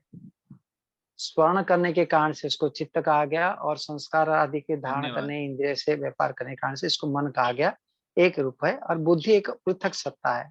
यहाँ पर क्या बताया जो मैं वापस बुद्धि के शब्द प्रयोग किया बताएंगे? भाष्य में, या बुद्धि शब्द जो मैंने प्रयोग किया, यहाँ बुद्धि जो है ज्ञान को कहा गया, हाँ, बुद्धियों को कहीं के बुद्धि आकार में कहा गया है। परंतु योग दर्शन में, सांख्य दर्शन में बुद्धि को कभी भी मन आकार में नहीं कहा गया है। वैशेषिक के अन्याय में बुद्धि को मन आकार में कहा गया है, वो सॉरी ज्ञान आकार में, उपलब्धि आकार में कहा गया है। तो बुद्धि एक सत्ता अलग है, मन की सत्ता अलग है। मन को चित्त व मन दो एक ही वाक्य, एक ही सत्ता को कहा जाता है। चित्त स्मृति कराने वाला होने के कारण से चित्त कहा जाता है। मन जो है इंद्रिय के व्यापार को बढ़ाने के कारण से, कर्म इंद्रिय ज्ञान इंद्रिय को संबंध जोड़ने, मनन कराने के कारण से उसको मन कहा जाता है। ठीक है। मन इंद्रियों के लिए इंद्रियों के लिए यूज होता है, और जो स्मृति दिलाता है वो चित्त। हाँ, चित्त है सत्ता एक है। दोनों काम के कारण से दो नामकरण किया गया है। ओके, धन्यवाद। बहुत अच्छा बताया सर आपने। धन्यवाद। चलिए आइए सम्मानित सचदेवा जी। जी बहुत बहुत धन्यवाद लखनलाल आर्य जी। आप विद्वान पुरुषों को हमारे इस कार्यक्रम में बुलाते हैं और हमें ज्ञान की प्राप्ति होती है। आज भी मैं पुस्तक खोल के बैठा हूँ और बहुत मजा आ रहा है। आचार्य जी वैसे ही इतना अच्छा समझाते हैं, एक एक शब्द जो है आज उन्होंने समझा दिया, बहुत ही अच्छा लगा। एक छोटी सी मेरी शंका तो नहीं है, एक इसको कह सकता हूँ कि आप थोड़ा सा विस्तार से बता दें। मन परिणामी है, आपने बताया कि मन में सत्व गुण, रजगुण, तम गुण तीनों होते हैं और तीनों पदार्थ जो अनंत पदार्थ हैं, सत रज और तम तीनों तत्व होते हैं और उसमें सतगुण ज्यादा रहता है। जैसे सपोज 70% सत्व गुण हुआ, 20% रजगुण हुआ, 10% तम गुण हुआ। और आपने ये भी बताया कि यही मन जो है आत्मा के आगे आता है, जो भी चीज उसके आगे आती है, सपोज सतगुण उसके सामने आ गया तो वो सतगुण ही दिखाएगा, तमोगुण आ गया तो तमोगुण दिखाएगा, रजोगुण आ गया जो सामने तो रजोगुण दिखाएगा। तो क्या मैं ऐसा समझूं ये ठीक है? जी, यही सत्य है। मैं आपको उदाहरण दिया था कि एक कांच के बोतल में 70 भाग जो है हमने सफेद रेती रख लिए और 15% जो है हमने काले रेती डाले और 15% जो है लाल रेती डाले, उसको घुमा दे और देखने लगे, तब वो कहीं तो आपको रजोगुण अधिक लगेगा, क्योंकि आप देख रहे हैं 5% को बोतल के, तो और बाकी परसेंट तो छुपा हुआ है। उस 5% में जो परमाणु अधिक रहेंगे वो उसको ऐसे जो देखने वाला लगेगा, अरे ये तो लाल रेती है, इसमें थोड़ा सा ही सफेद है, लाल तो बहुत है कि लगेगा, परंतु ये बोतल भर में सफेद अधिक है। परंतु दिखाई जो 5% हमने देख रहे हैं उस 5% में लाल रेती अधिक परिमाण में है, तो उसको आत्मा के लिए वहां रज प्रधान हो गई। जब काला रेती आ जाता है तब अर्थात तमोगुण के परमाणु सामने आ जाते हैं, तब उसको कहते हैं वो तम प्रधान हो गया आत्मा के लिए। जो सफेद आ जाता है तो सत्व प्रधान कहते हैं। उसमें परमाणु जितने था उतने ही, उसमें कोई परिवर्तन नहीं है। बस जो हम देखते सुनते जानते हैं ज्ञान इंद्रियों से, वही चीज जो जी, सामने आ जाती है मन पे वही हमें दिखाई देती है, ऐसा ही है? तब वहां वहां पर सत्व प्रधान यदि स्थिति रहेगा तब वही दिखाई देगा, नहीं तो सत्व प्रधान दिखाई नहीं देगा। यदि रजोगुण के प्रधान हो तब वो थोड़ी सी दिखाएगा, और जो पूर्ण रूप में कई कैरेक्टर होता है ना किसी चीज को देखने के लिए, हाँ, जैसे कि मैंने अभी लड्डू बताया, लड्डू का रूप भी है, रस भी है, उसका परमाणु भी है, उस परमाणु के गुणों का है, बेसन क्या काम करता है, किसमें से कैसे टेस्ट करता है, कई कैरेक्टर उस लड्डू के अवयवी रूप में जो आता है, उसमें कई कैरेक्टर, कई जानकारियां मिल के आता है। तो उन सभी जानकारियों को रजत प्रधान होते समय वो देगा नहीं, वो तोड़ते जाएगा, एक दिखा देगा, हाँ हाँ हो गया, ऊपर ऊपर से देखना जैसे बोलते हैं ना, ऐसे हो जाता है। सत्व प्रधान तो होता है, हाँ इसमें ये इतने लाभकारी गुण है, इतने हानिकारक गुण है, ये चीज सब कुछ है। ये सत्व गुण में यथार्थ दिखाता है। इंद्रिय से मन को आने के बाद इंद्रिय, मन और इंद्रिय में जो दोष है, उन दोषों के कारण से, अर्थात रजगुण तमगुण के कारण से वस्तु का यथार्थ स्वरूप आत्मा देख नहीं पाता है, तो निर्णय भी गलत गलत कर लेता है। शराब पीने से हानिकारक है, इस बुद्धि में होते हुए भी शराब अड्डा के पास शराबी व्यक्ति जाने में जाते समय जाता है, तब उसमें वो वृत्तियां नहीं आती है, और एक वृत्ति आ जाता है, शराब पीने से टेंशन फ्री हो जाऊंगा, तो उसको जाके शराब पी लेता है, तो वो तमगुण प्रधान उस शाखा में हो जाता है चित्त, तब जाके स्थिति बनता है। तो ज्ञान इंद्रियां जो है उनसे मन पहले अ, अ, ग्रहण करता है और फिर बुद्धि से पूछता है कि ये ठीक है या गलत है, या सीधे ही आत्मा को देता है। ना ना ना ना, ये मन, पहले तो मन और बुद्धि दोनों पास पास में रहते हैं, और एक अहंकार भी है। तो चित्त में जो संस्कार पड़ा हुआ है, उस संबंधित, उस विषय संबंधित है, उन संस्कार को उभार के, सारे संस्कार को यदि सामने रखेंगे, तब वो तो आत्मा विवेचन कर लेगा कि उचित है कि अनुचित है। बुद्धि एक सत्ता ऐसे है, किसको छुपाना किसको रखना वो काम करता है। बुद्धि पवित्र बने तो सब चीज को सामने रखता है, समझे, जैसे कोर्ट होता है ना, तो हाँ। सारे बिंदु को यदि उसके सामने आ जाते हैं तो न्यायाधीश न्याय कर लेता है। ऐसे न्याय करने के लिए जो कैरेक्टर्स आना चाहिए जज के पास में, उस प्रकार से आत्मा के पास में जो कैरेक्टर आना चाहिए, लाभ और हानि सब कुछ, वो आने नहीं देते हैं। ये तमोगुण प्रधान हो जाने के कारण से, मल के कारण से, मन में मल हो अथवा बुद्धि में मल हो कि अहंकार में भी मल हो, तो इन तीनों चीज को सेपरेट सेपरेट शुद्ध करना होता है योगाभ्यासी को, अलग अलग प्रकार से तीनों। मेरी बात समझ में आ गई? चित्त तो मन में जो संस्कार है उसको उभारना, ये मन के काम है। किस किस चीज को सामने रखना, ये बुद्धि के काम है। अहंकार के काम है कि ये वस्तु, ये संस्कार है, हर चीजों का अपने बोध कराना, ये अहंकार का काम है। आया समझ में? कि आम के 50 कैरेक्टर है, तो 50 कैरेक्टर को, ये भी कैरेक्टर आम का है, ये भी कैरेक्टर आम का है, ये भी कैरेक्टर आम का है, ये वो अलग अलग पृथक करवाना, ये अहंकार का काम है। बुद्धि उस सभी को लाके सामने रखना, मन में तो खोल के रखना, भाई देख ले जो फाइल पड़ा है, ये सब फाइल है, वो शुद्ध होगा तो सबको दिखाएगा, नहीं तो छुपा के रख लेगा। तो ये स्थिति है। तो तीनों सत्ता वहां पर विद्यमान रहते हैं, तीनों सत्ता इन संस्कार को उभारते हुए सामने लाते हैं, और एक शेष प्राण भी है। तो आचार्य जी, स्मृति जो उठाता है वो आत्मा ही उठाता है ना, और उसको कैसे? इच्छा करता है, इच्छा आत्मा से? इच्छा करता है।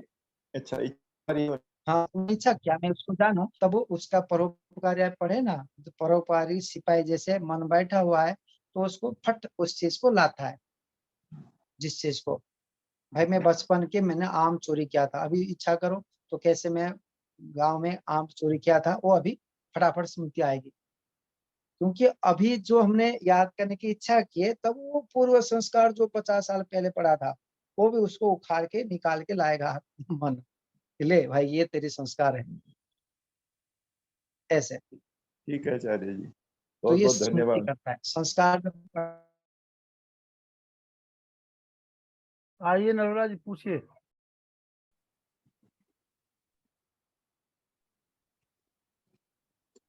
जी नरोला जी। जी, आदरणीय आचार्य प्रियेश जी, आपको सादर नमस्ते। साथ में मणि पुरुषोत्तम जी, लखन जी, जी जी प्रकाश शर्मा जी, प्रेम सदेवा जी, दयासुंदर शास्त्री जी, चंद्रकांता बहन जी, सबको और सभी आर्यजनों को सादर नमस्ते।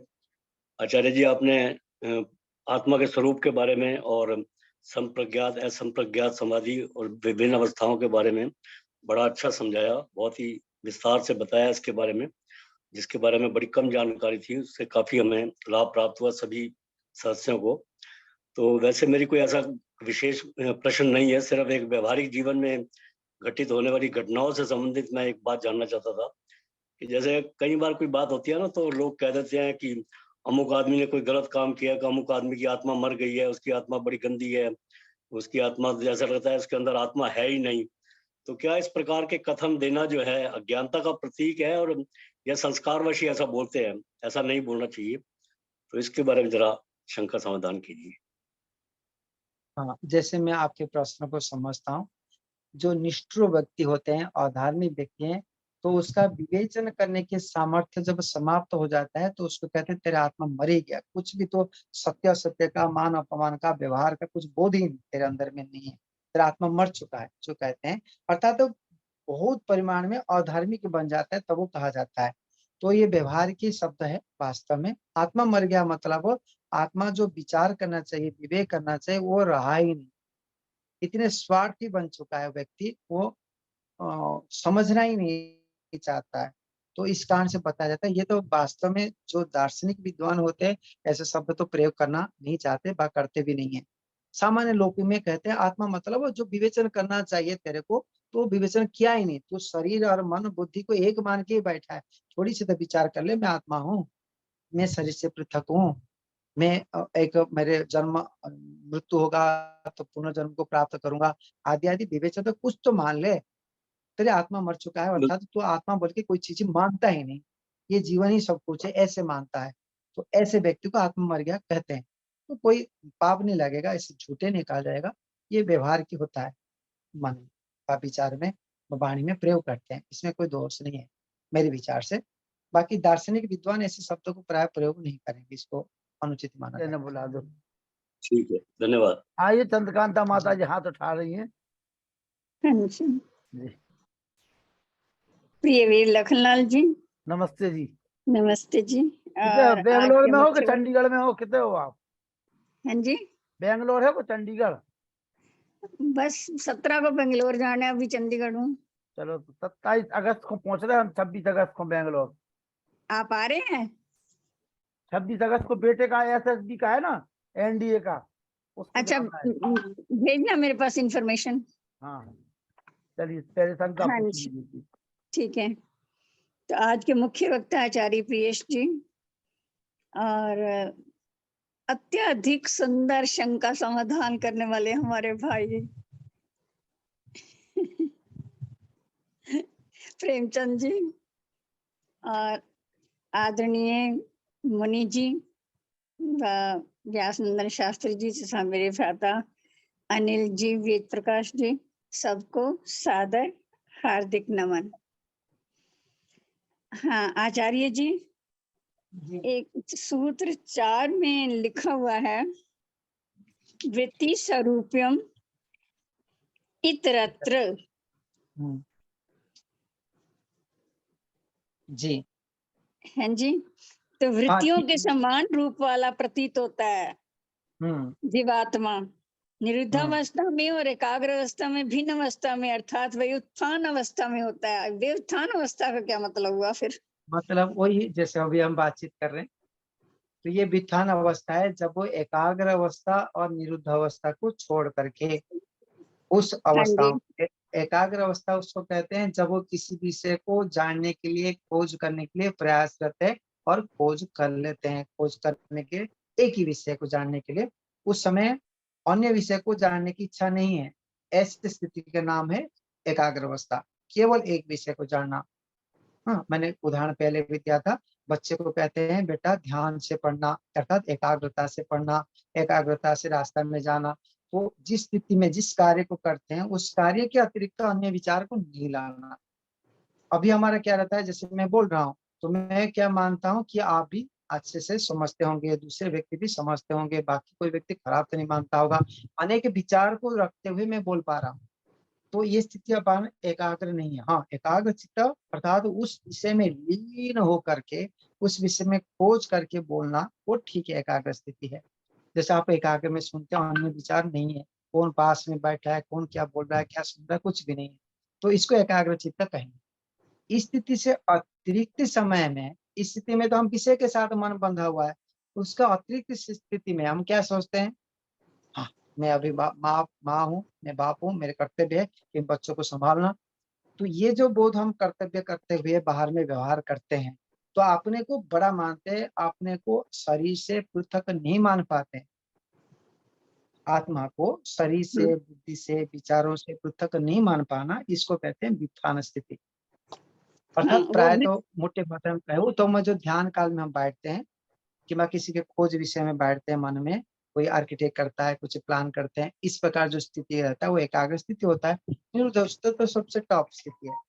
तो उससे भिन्न स्थिति में हम प्रायतः जैसे कि किसी का धन चोरी हो गया तो मैं ही लूट गया मानते हैं, अर्थात धन के स्वरूप का अपना स्वरूप मानने में बैठे हैं। किसी का अंगुली कट गया, ओहो मेरा तो कट गया है, मतलब मेरे अंश ही टुकड़ा हो गई, मैं ऐसे बुद्धि में रखते हैं। तो ये सारे दोष है। तो ये व्युत्थान स्थिति कहते हैं इस स्थिति का नाम। तो इस इसका प्रकार मतलब से व्युत्थान व्यवहार का नाम अवस्था जो है वो वृत्तियों के समान अवस्था हो जाती है। व्युत्थान अवस्था में हम वृत्ति जैसे दिखाता है वैसे हम स्वयं बन जाते हैं। जीवात्मा अपने आप मनुष्य को हूँ, मैं वृत्तियों के 5 समान समझने लग जाता है। समझने लगता है। वेरी गुड, ये शब्द है, मैं बोलना शब्द आपका सही शब्द हो गया।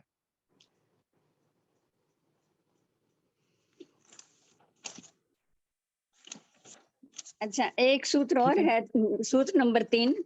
अभी आपने विवेचना भी की है अच्छे से। वैसे जैसे तदा दृष्ट स्वरूपे अवस्थानम, कि जीवात्मा अपने स्वरूप में और उसके साथ साथ ईश्वर के स्वरूप में अपने आप को व्यवस्थित कर लेता है।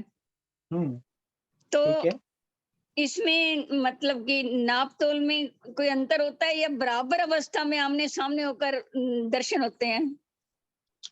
आमने सामने तो नहीं, व्याप्य व्यापक का संबंध है ही, परंतु स्वयं को वो ईश्वर नहीं मानता।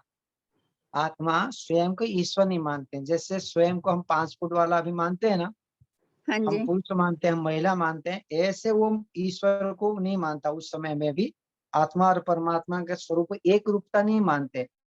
मैं ईश्वर बन गया हूँ, मैं सर्वव्यापक बन गया हूँ, ऐसे नहीं मानता है। नहीं, ऐसे नहीं। हाँ, मैं निराकार हूँ ये मानता है। और आत्मा अलग, ईश्वर अलग, ये बुद्धि में होते हुए ईश्वर के आनंद के अतिरिक्त और कुछ बुद्धि में नहीं। अर्थात तो अनुभूति निरंतर ईश्वर के आनंद होता है, वो ईश्वर ही देता है। ये मन बुद्धि के माध्यम से आनंद को अनुभव करता है ऐसा भी नहीं है। वो सीधे बिना इंद्रिय से ईश्वर के आनंद सीधे मिलता है।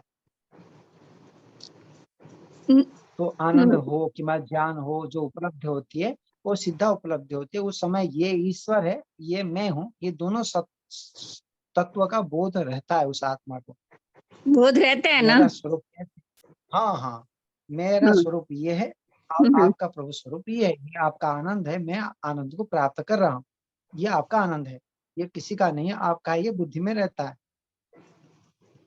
हम ईश्वर की कृपा से असंप्रदाय समाधि लगाने वाले व्यक्तियों के साथ बातचीत भी किए हैं।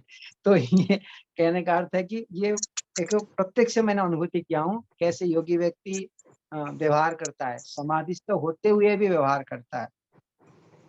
तो ये एक अद्भुत स्थिति है माता जी। बड़े आनंद की स्थिति रहता है, प्रसन्न की स्थिति, चेहरा में खुलापन पूरा, और व्यवहार में कोई राग द्वेष, कोई अपना पराया कुछ भी नहीं रहता। अपने काम मस्ती से करते हैं, तो ऐसी स्थिति रहता है। तो ये है ईश्वर के आनंद को निरंतर भोगना। जब आपके कामना घुस जाएगी उसके अंदर में, जो उपलब्ध हो रहा है, मैं बोलूंगा तो मुझे सम्मान करेंगे, ये कामना रहेगा ना, तो ईश्वर बोलेगा वाह है, मैं चला, तो सम्मान प्राप्त करने के लिए बैठे रहे। तो फिर ईश्वर चला जाता है, फिर भी जीवात्मा दुखी होता है योगी व्यक्ति। तो यही स्थिति कैवल्य की हुई। यही स्थिति कैवल्य की हुई, इसी स्थिति को कैवल्य कहते हैं। हाँ, जैसे नहीं है, इस स्थिति को कैवल्य नहीं कहते। कैवल्य में जो स्थिति बनती है वो स्थिति अभी यहाँ पर बना, ये बात बताने। यथा कैवल्य, कैवल्य में जो स्थिति बनता है, जो दशा रहती है, वो स्थिति यहाँ पर अभी बन गया इस स्थिति में, निरुद्ध अवस्था की स्थिति में। हाँ जी। हाँ, तो इसका मतलब कैवल्य की स्थिति भिन्न होती है, इससे भी अपूर्व आनंद वाली होती है।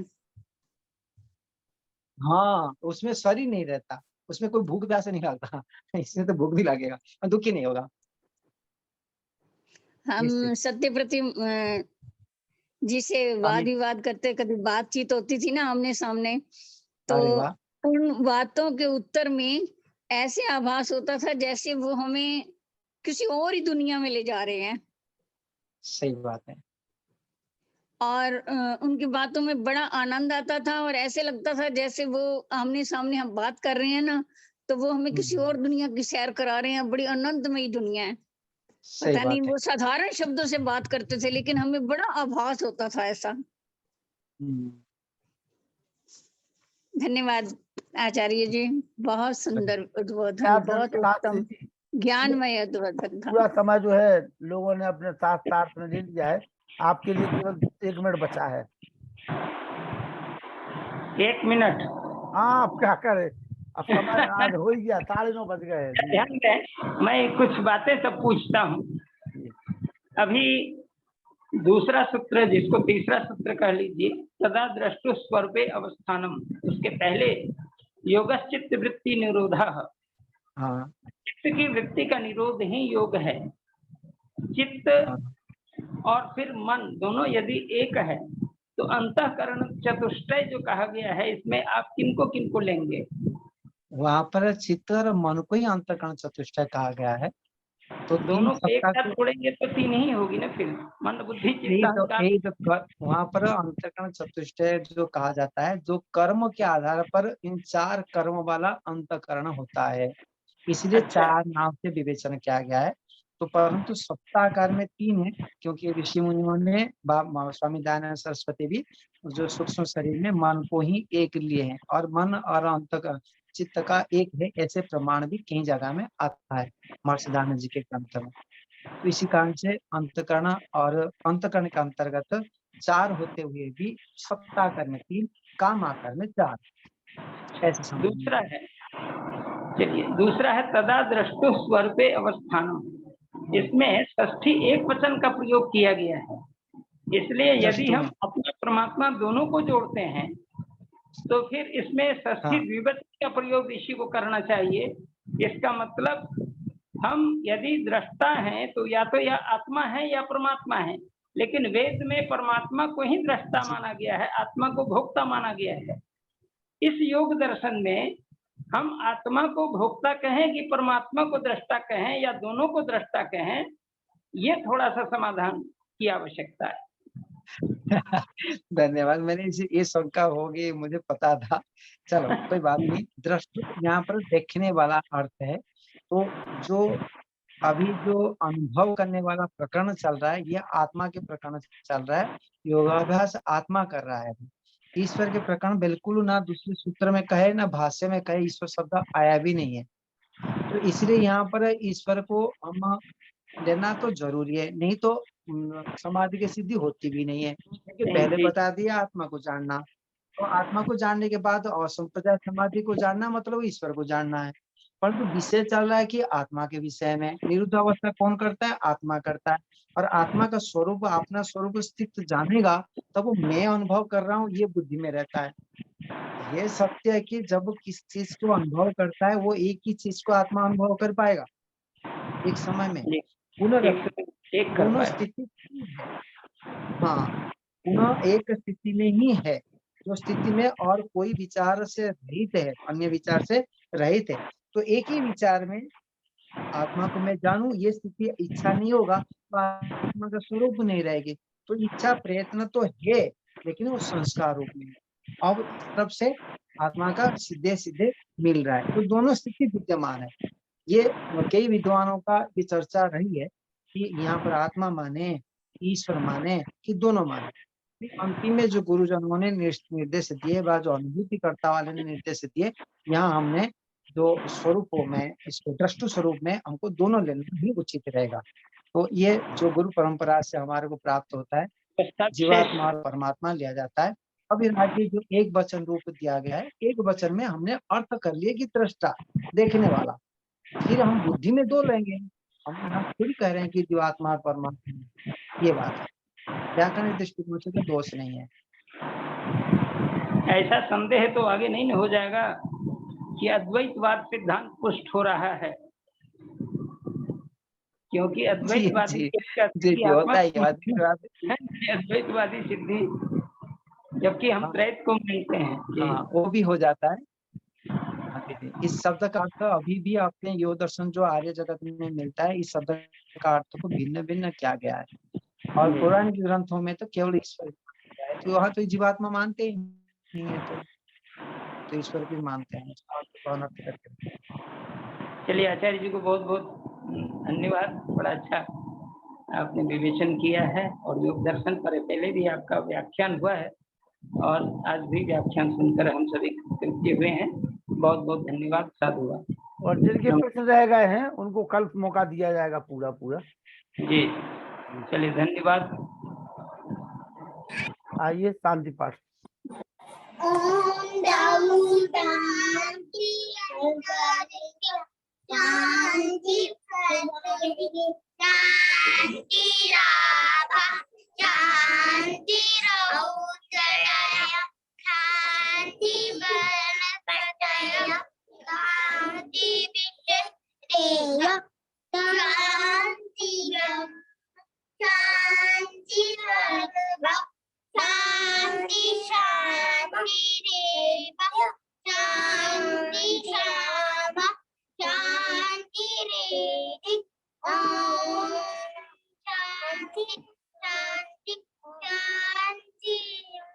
जो बोले सो सत्य सनातन वैदिक धर्म की जय, गुरु बद्रिजानंद की जय, योगेश्वर सिद्धानंद की जय, मर्यादा पुरुषोत्तम श्री रामचंद्र की जय, योगेश्वर श्री कृष्णचंद्र की जय, पंडित लेखराज की जय, स्वामी सच्चिदानंद की जय, स्वामी आत्मानंद की जय, भारत माता की जय, गौ माता की रक्षा हो करना, भारत माता देश की ज्योति जलती रहे। ओम आर्यों के महाकुंभ भारत को संतो अभियान की जय, बड़ा धनी ओम अभिवादन सबको नमस्ते जी। ओम नमस्ते कुंडा थैंक यू। वैदिक नमस्ते सभी को, नमस्ते जी, शिवरात्रि। चलिए, शुभरात्रि। कल मुलाकात होगी आप सभी से पुनः। इसी योग दर्शन को आगे बढ़ाएंगे। दिलीप जी है ना? हाँ जी, दिलीप जी, और लोगों को जोड़ने का प्रयास करिए। Yes sir. ठीक है जी, नमस्ते जी। नमस्ते जी, नमस्ते। नमस्ते जी।